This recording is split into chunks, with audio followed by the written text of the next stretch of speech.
I am the Vampire Lestat. I am a god.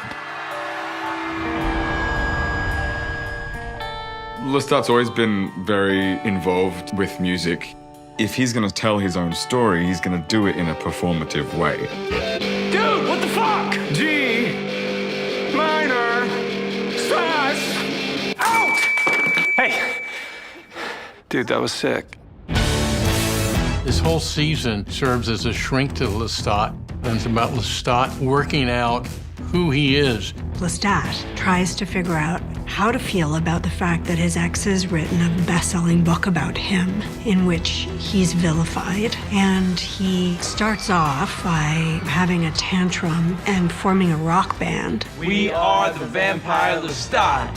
What are you gonna do if you live forever? You want things that are going to make you feel the most that you can possibly feel. Sam and the band have amazing chemistry, and it really shines on stage. We don't have to work very hard to be mesmerized and magnetized by Sam's performance. We've not seen Lestat in his most raw form. I think he thrives off chaos.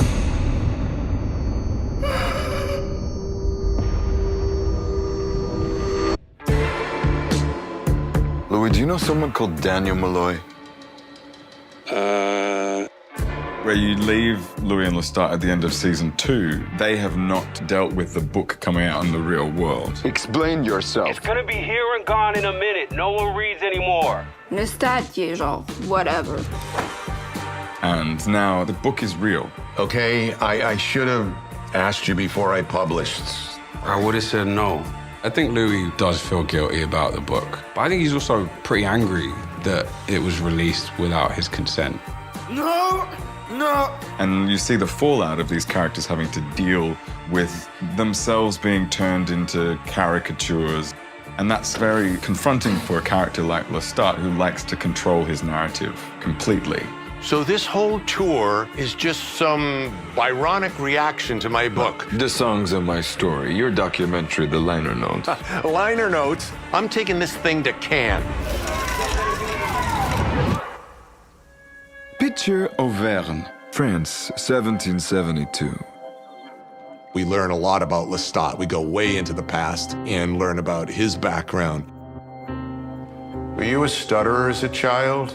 His mother's back. His mother is totally complex for him, and while he thinks that she might be a band-aid to solve a lot of his problems, she ends up being one of the worst people who he could bring back. My maker called for his mama, and I came. Gabriella and Lestat have known each other 300 years. They had a very complicated relationship.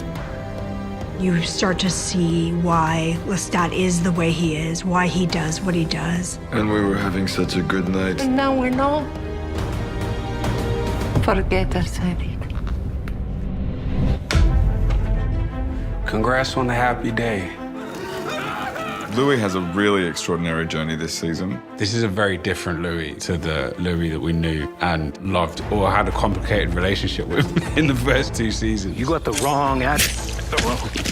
This is definitely Louis in unhinged mode.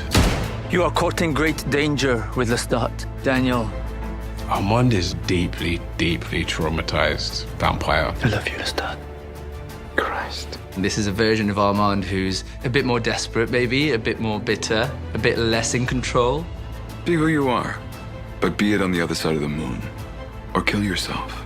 Can you go in there and tell me if it's her?